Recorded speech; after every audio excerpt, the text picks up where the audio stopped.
నేను మీ శోభ.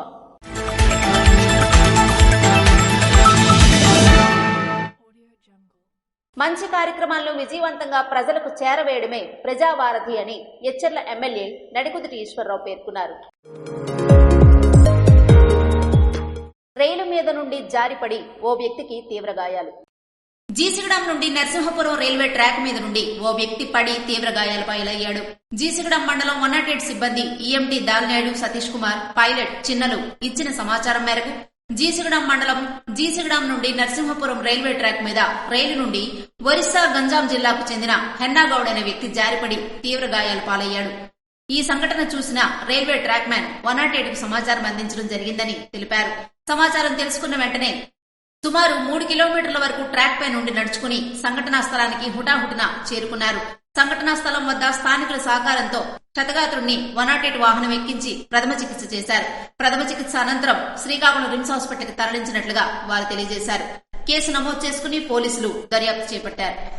ఉపాధి అవకాశాల కల్పనకు నైపుణ్య గణన ఎంతో ఉపయోగపడుతుందని ఎమ్మెల్యే బగ్గు రమణమూర్తి అన్నారు. ఉపాధి అవకాశాల కల్పనకు నైపుణ్య గణన ఎంతో ఉపయోగపడుతుందని, ఈ సర్వేకు పూర్తి స్థాయిలో సిద్ధం కావాలని ఎమ్మెల్యే బగ్గు రమణమూర్తి పేర్కొన్నారు. పోలాకి మండల ప్రజాపరిషత్ కార్యాలయ సమావేశ మందిరంలో జిల్లా నైపుణ్యాభివృద్ధి సంస్థ అధికారులు, పోలాకి మండలం గ్రామ వార్డు సచివాలయ సిబ్బందికి నిర్వహించిన కార్యాలలో ఎమ్మెల్యే బగ్గు రమణమూర్తి పాల్గొని పలు సూచనలు చేశారు. ఈ సందర్భంగా ఎమ్మెల్యే మాట్లాడుతూ రాష్ట్ర ముఖ్యమంత్రి తొలి 5 సంతకాలలో నైపుణ్య గణన ఒకటని, యువతకు అవసరమైన నైపుణ్యాల్లో శిక్షణ ఇచ్చి ఉపాధి అవకాశాలు మెరుగుపరిచేందుకు రాష్ట్ర ప్రభుత్వం ఎంతో ప్రతిష్టాత్మకంగా ఈ సర్వేను చేపట్టినట్లుగా తెలిపారు. ఇంజనీరింగ్, మెడికల్, ఫార్మసీ, డిప్లొమా కళాశాలలను గుర్తించి అక్కడి విద్యార్థులకు నైపుణ్య గణన ప్రాముఖ్యతను వివరించి స్వీయ గణన చేసుకునే విధంగా అవగాహన కల్పించాలని సూచించారు. ఇంజనీరింగ్ చదవచ్చు, డిప్లొమా చేయొచ్చు, ఐటీఐ చేయొచ్చు, లేకపోతే ఆడుకుండే ఏదైతే జ్ఞానం ఉందో దాన్ని ఉపయోగించి అందిపుచ్చుకునే విధంగా చేయాలంటే మొదట మనకు డేటా బేస్ అవసరం. ఇవాళ డేటా అనేది మనం ఏంటి చేయలేం.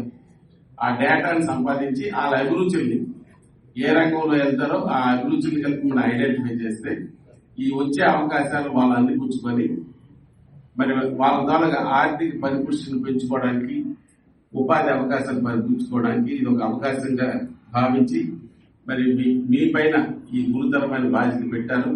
అందువల్ల ఈ బాధ్యత నెరవేరుస్తారనే ఆలోచనతో ఇవాళ ఈ శిక్షణ కార్యక్రమం పెట్టారు. దానికి ఇంటింటికి వెళ్లి 15 నుంచి 59 సంవత్సరాల మధ్య వయసున్న ప్రతి ఒక్కరికి సర్వే చేపట్టి డేటా సేకరించాలని, దీనిపై ఎవరికి ఎటువంటి సందేహాలున్నా నివృత్తి చేసి నైపుణ్య గణన ఉపయోగాలను వారికి ఓపిగ్గా వివరించాలన్నారు. కార్యక్రమంలో ఎంపీడీఓ, పోలాకి మండలం గ్రామ వార్డు సచివాలయాల జిల్లా కోఆర్డినేటర్, జిల్లా నైపుణ్యాభివృద్ధి సంస్థ అధికారులు తదితరులు పాల్గొన్నారు.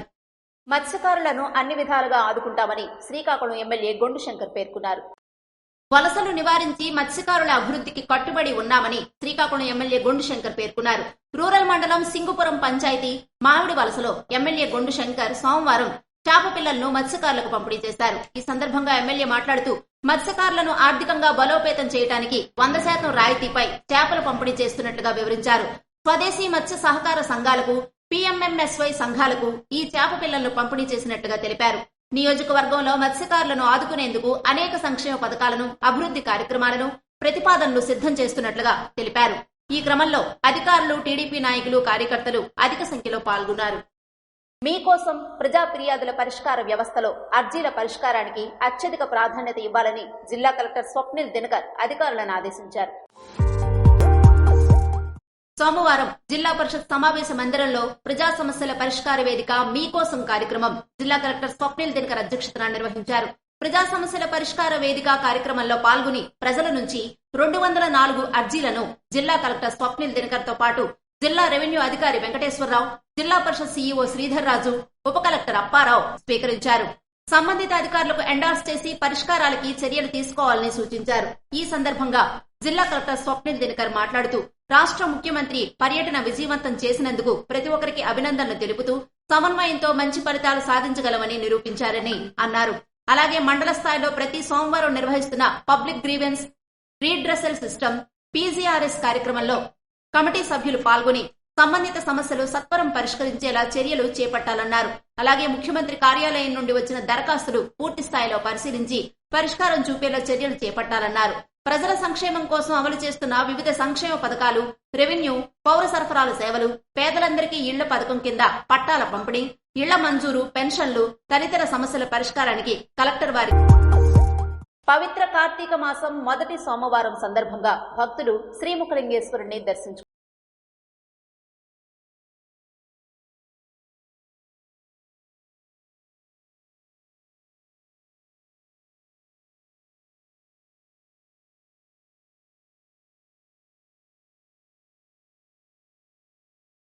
దక్షిణ కాశీగా పేరు పొందిన శ్రీముఖలింగం క్షేత్రంలో పవిత్ర కార్తీక మాసం మొదటి సోమవారం సందర్భంగా భక్తులు శ్రీముఖలింగేశ్వరుని దర్శించుకున్నారు. వేకుజాము నుండే బారులు తీరిన భక్తులు తమ ఇష్టదైవాన్ని దర్శించుకుని పూజలు నిర్వహించారు. విశేషంగా భక్తుల రద్దీ ఉండడంతో ఆలయ అధికారులు భక్తులకు ఇబ్బందులు కలగకుండా ఏర్పాట్లు చేశారు. వైద్య శాఖ అధికారులు మెగా మెడికల్ క్యాంపులు ఏర్పాటు చేశారు. పోలీసులు కట్టుదిట్టమైన బందోబస్తు ఏర్పాటు నిర్వహించి ఎటువంటి అవాంఛనీయ సంఘటనలు జరగకుండా భద్రతా ఏర్పాట్లు చేశారు. ఓం నమఃశివాయ నామస్మరణతో శ్రీముఖలింగ క్షేత్రం మారుమ్రోగింది.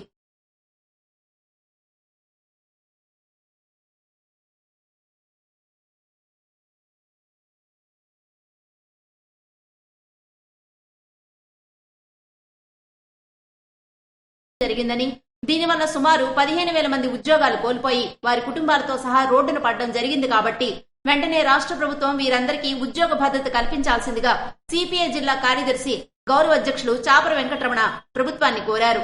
కరోనా మహమ్మారి ప్రపంచాన్ని వణికిస్తున్న సమయంలో కూడా రాష్ట్ర ఆర్థిక పరిస్థితి దృష్టిలో ఉంచుకుని వారి ప్రాణాలు సైతం లెక్క చేయకుండా కష్టపడి పనిచేశారని, అలాంటి వారిని ఉద్యోగాలు లేకుండా చేయడం అన్యాయమని, వారికి బకాయి పడ్డ జీతాలు, బోనసులు కూడా చెల్లించాలని ప్రభుత్వాన్ని కోరారు. వెంటనే రాష్ట్ర ప్రభుత్వం జోక్యం చేసుకుని వారందరికీ ఉద్యోగ భద్రత కల్పించి ఆంధ్రప్రదేశ్ రాష్ట్ర బేవరేజెస్ కార్పొరేషన్ లో ఉద్యోగాలు కల్పించాల్సిందిగా కోరారు. 3 సంవత్సరాలు విపరీతమైనటువంటి కరోనా టైంలో కూడా మరి కార్మికులు మద్యం షాపుల్లో ఉండి మరి రాష్ట్ర ప్రభుత్వానికి ఆదాయం కల్పించే పద్ధతుల్లో ప్రాణాలకు తెగించి కూడా మరి ఆ రోజు ఉద్యోగ విధిని నిర్వహించడం జరిగింది. వెంటనే రాష్ట్ర ప్రభుత్వం కల్పించుకొని మరి ఈ రాష్ట్రంలో ఉన్నటువంటి మద్యం షాపుల్లో పనిచేసినటువంటి 15,000 మందికి మరి కార్పొరేషన్ లో ఉద్యోగాలు ఇప్పించి మరి వాళ్ళని ఆదుకోవాల్సిన అవసరం ఉంది. రాష్ట్ర ప్రభుత్వం వెంటనే మరి ఏపీ బెవరేజ్ కార్పొరేషన్ లో వీళ్ళందరికీ ఉద్యోగాలు ఇప్పించాలి. బకాయి పడ్డ బోనస్లు, జీతాలు వెంటనే చెల్లించాలి. మరి ఈ పద్ధతుల్లో రాష్ట్ర ప్రభుత్వం వెంటనే చర్యలు తీసుకొని నిర్ణయం చేయకపోతే భవిష్యత్తులో రాష్ట్ర వ్యాప్తంగా మరి ఉద్యమం చేసి మరి రాష్ట్ర ప్రభుత్వం మీద ఒత్తిడి తెచ్చైనా సరే వీళ్ళకి కార్పొరేషన్ లో ఉద్యోగాలు ఇచ్చే వరకు ఏఐటీయూసీగా అలాగే జిల్లా హెల్పర్స్ సూపర్వైజ్ అసోసియేషన్ గౌరవ అధ్యక్షుడుగా చాపర వెంకటరమణ నేను మరి ఈ పోరాటాన్ని విజయవంతమైన వరకు మరి రాష్ట్ర ప్రభుత్వం దృష్టికి తీసుకెళ్తాం. ఈ సమస్యను పరిష్కారం అయ్యేంత వరకు కూడా కార్మికులకి ఏఐటీసీ పక్షాన మేమందరము అండగా ఉంటామని చెప్పి ఈ సందర్భంగా తెలియజేస్తూ రాష్ట్ర ప్రభుత్వం వెంటనే మద్యం షాపుల్లో పనిచేసినటువంటి కార్మికుల సమస్యల పరిష్కారం చేయాలని చెప్పేసి ఈ సందర్భంగా డిమాండ్ చేస్తా ఉన్నాం. కార్యక్రమంలో ఏఐటీయూసీ జిల్లా అధ్యక్షులు దోల శంకర్రావు, ఏఐటీయూసీ నాయకులు చిక్కాల గోవిందరావు తదితరులు పాల్గొన్నారు. పాతపట్నం నియోజకవర్గం కేంద్రంలో గల మాజీ ఆర్మీ సైనికుల సంక్షేమ సమావేశంలో పాల్గొన్న మామిడి గోవిందరావు. పాతపట్నం నియోజకవర్గ కేంద్రంలో గల మాజీ ఆర్మీ సైనికుల సంక్షేమ సమావేశంలో పాతపట్నం ఎమ్మెల్యే మామిడి గోవిందరావు పాల్గొన్నారు. ఈ సందర్భంగా ఆయన మాట్లాడుతూ కూటమి ప్రభుత్వం ఏర్పడి 100 రోజుల పరిపాలనలో రాష్ట్రంలో మాజీ సైనికుల సంక్షేమం కోసం 10 కోట్ల రూపాయలతో కార్పొరేషన్ ఏర్పాటు చేయడం జరిగిందని తెలియజేశారు. అలాగే దేశ సరిహద్దుల్లో ఆర్మీ జవాన్లు ఉన్నారనే ధైర్యంతో మనం మన కుటుంబ సభ్యులతో సంతోషంగా ఉండగలుగుతున్నామని తెలిపారు. రాజకీయ నాయకుడికి ఎంత ప్రయారిటీ ఇవ్వాల్సిన అవసరం లేదు. స్వార్థం రాజకీయ నాయకుడి మీకు అది కాదు. కుటుంబాలని, ఫ్యామిలీని, పిల్లల్ని విడిచిపెట్టి దేశం కోసం ప్రాణాలు అర్పించిన ఎందరో మహానుభావుల్ని వాళ్ళందరికీ మనం నమస్కారం పెట్టవలసిన రోజు. ఎందుకంటే వాళ్ళు ఉన్నప్పుడు ఇక్కడ ఉన్నాను. ఏ రాజకీయ నాయకుడు ఉండాలి అనుకుంటే దానికి కారణం మీరే. ఆ నాయకుడు రాజకీయ నాయకుడు స్వాతంతో చేస్తారు. నేను ఎంతకుముందు చెప్పాను, రాజకీయ నాయకుడికి టీచర్కి గల విచ్చేసి పెట్టలేదు. రాజకీయ నాయకుడికి ఆర్మీ వాళ్ళు కూడా ఉన్న విచ్చేసి పెట్టి కూడా చెప్తున్నాను. మీరు దేశ రక్షకులు. మనం అన్నాం ఎంతకుముందు, జై జవాన్ జై కిసాన్ అంతేనా సార్ అన్నాం. అంటే మీలాంటి వాళ్ళు ఉండండి. మీకు ఒకే నినాదం, కుటుంబాల గురించి ఆలోచించరు, పిల్లల గురించి ఆలోచించరు, దేశ రక్షణే మా ప్రాణమైన ఆలోచించిన వాళ్ళు మీరు. చాలా మంది నాకు చెప్తారు, ఏ దేశమైనా ఇల్లు కారినా, ఏ బీట ఎక్కినా, ఎవరు ఎదురైనా ఒకడలా నీ తల్లి భూపార్తన అలాంటి నాయకులు మేము అందరం చెప్తూనే ఉంటాం. కానీ అది కాదు, మేము మాటలు చెప్తాము, మీరు ప్రాణాలు అర్పించి దేశ ప్రజలందరినీ సురక్షంగా కాపాడే వ్యక్తులు. భారతమాతకు ఎంతో ఇష్టమైన వారు జవాన్లేనని, ప్రతి భారతీయుడు గౌరవంగా సెల్యూట్ చేసేది ఆర్మీ వాళ్లకే అని అన్నారు. కార్యక్రమంలో సుబేదార్ రామారావు, మాజీ ఆర్మీ సైనికులు తదితరులు పాల్గొన్నారు. రాష్ట్ర ప్రభుత్వం వీఆర్ఏల సమస్యలు వెంటనే పరిష్కరించాలని ప్రభుత్వాన్ని డిమాండ్ చేసిన సిఐటియు వీఆర్ఏలకు పే స్కేల్ అమలు చేయాలని, ఇసుక వద్ద నైట్ డ్యూటీలు రద్దు చేయాలని, VRA, attender, watchman, record assistant, డ్రైవర్లకు ప్రమోషన్లు ఇవ్వాలని, నామినీలను వీఆర్ఏలుగా గుర్తించాలని కోరుతూ సోమవారం శ్రీకాకుళం ఆర్ఎండ్బి బంగ్లా నుంచి కలెక్టర్ ఆఫీస్ వరకు వీఆర్ఏలు ర్యాలీ నిర్వహించి కలెక్టరేట్ ఎదుట ధర్నా నిర్వహించారు.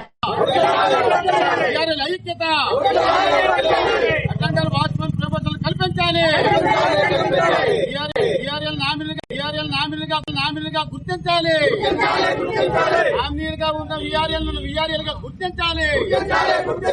జిందాబాద్ సిఐటియు. సమస్యలు వెంటనే పరిష్కారం చేయాలి. తెలంగాణ రాష్ట్ర ప్రభుత్వం అమలు చేస్తున్న విధంగా వీఆర్ఎల్ పే స్కేల్ అమలు చేయాలి. తెలంగాణ మాదిరిగా వీఆర్ఎల్ అందరికీ పే స్కేల్ అమలు చేయాలి. వీఆర్ఎల్ నైట్ వాచ్మెన్ డ్యూటీలు రద్దు చేయాలి. నామినీ వీఆర్ఎల్ గా గుర్తించాలి. వీఆర్ఎల్ పే స్కేల్ వెంటనే అమలు చేయాలి. రైస్ మిల్లు, ర్యాంపుల వద్ద నైట్ డ్యూటీలు వెంటనే రద్దు చేయాలి. ఇసుక ర్యాంపులు, రైస్ మిల్లు వద్ద నైట్ డ్యూటీలు వెంటనే రద్దు చేయాలి. ఈ సందర్భంగా వారు మాట్లాడుతూ రాష్ట్రంలో వీఆర్ఏలపై నిబంధనలకు విరుద్ధంగా మోపిన నైట్ వాచ్మెన్, రైస్ మిల్లుల డ్యూటీలను వెంటనే రద్దు చేయాలని డిమాండ్ చేశారు. తెలంగాణలో అమలవుతున్న విధంగా పే స్కేల్, జీతాలు చెల్లించాలని, రాష్ట్ర వ్యాప్తంగా ఖాళీగా ఉన్న VRO, attender, watchman, record assistant, driver తదితర పోస్టులు అర్హులైన వీఆర్ఏలతో భర్తీ చేయాలని డిమాండ్ చేశారు. నామినీలను వీఆర్ఏలుగా గుర్తించాలని డిమాండ్ చేశారు. రాష్ట్రంలో అధికారంలోకి వచ్చిన తెలుగుదేశం కూటమి ప్రభుత్వం వీఆర్ఏల సమస్యలు పరిష్కరిస్తుందని, వీఆర్ఏలంతా వెయ్యి కళ్లతో ఎదురు చూస్తున్నారని తెలిపారు. గత వైసీపీ ప్రభుత్వ హయాంలో జీతాలు పెంచాలని కోరుతూ విజయవాడ ధర్నా చౌక్ లో ధర్నా నిర్వహించినప్పుడు నాడు ప్రతిపక్ష నాయకునిగా ఉన్న ప్రస్తుత ముఖ్యమంత్రి నారా చంద్రబాబు నాయుడు స్వయంగా ధర్నాలో పాల్గొనడమే కాక మన ప్రభుత్వం అధికారంలోకి రాగానే వీఆర్ఏల జీతాల్ని 15,000 రూపాయలకు పెంచుతామని ప్రకటించారని గుర్తు చేశారు. ముఖ్యమంత్రికి ఒకసారి, రెవెన్యూ శాఖ మంత్రి సత్యప్రసాద్ కి 6 దఫాలు, సీసీఎల్ఏకి 3 సార్లు వినతి పత్రాలు ఇవ్వడం జరిగిందన్నారు. గత 4 నెలలుగా ఏ సమస్య పరిష్కారం కాకపోగా నిబంధనలకు తిలోదకాలు ఇచ్చి వీఆర్ఏలతో బలవంతంగా నైట్ వాచ్మెన్ డ్యూటీలు చేయిస్తున్నారని విమర్శించారు. రైస్ మిల్లుల డ్యూటీలు చేయిస్తున్నారని, అదనపు పనిభారం మోపి వెట్టి చాకరీ చేయిస్తున్నారు గాని కనీసం టీఏడీఏలు ఇవ్వట్లేదని విమర్శించారు. మన రాష్ట్రంలో వీఆర్ఏలకు గత 8 ఏళ్లుగా జీతాలు పెరగలేదని, కేవలం 10,500 రూపాయలతో కుటుంబాలు గడవక అవస్థలు పడుతున్నారని ఆవేదన వ్యక్తం చేశారు. నిత్యావసర సరుకుల ధరలు గత 8 ఏళ్లలో 100 రెట్లు పెరిగాయి. కరెంటు ఛార్జీలు, పిల్లల విద్యా ఖర్చులు తడిసి మోపుడయ్యాయని అన్నారు. మన పొరుగున ఉన్న తెలంగాణ రాష్ట్రంలో వీఆర్ఏలకు పే స్కేల్ జీతాలు చెల్లిస్తున్నారని, అదేవిధంగా మన రాష్ట్రంలో కూడా పే స్కేల్ జీతాలు చెల్లించి వీఆర్ఏ కుటుంబాలను పస్తుల నుండి కాపాడాలని కోరారు. అందుకోసం పాలకులకు, అధికారులకు మొరపెట్టుకున్న ఫలితం లేదని వాపోయారు. అరసవిల్లి శ్రీ సూర్యనారాయణ స్వామిని దర్శించుకున్న ఛత్తీస్గఢ్ ఐఏఎస్ రేణు గొనిల్లా పిల్లై. ప్రత్యక్ష దైవం, ఆరోగ్య ప్రదాత శ్రీ సూర్యనారాయణ స్వామి వారిని ఆదివారం ఛత్తీస్గఢ్ ఐఏఎస్ రేణుకా పిల్లై మరియు రిటైర్డ్ ఐఏఎస్ ఆర్కేఆర్ గొనిలా దేవాలయానికి విచ్చేసి స్వామివారిని దర్శించుకున్నారు. వారికి ఆలయ ప్రధాన అర్చకులు ఇప్పిలి శంకర్ శర్మ ఘనంగా స్వాగతం పలికారు. తదుపరి అర్చకులు వేదమంత్రాలతో ఆశీర్వదించారు.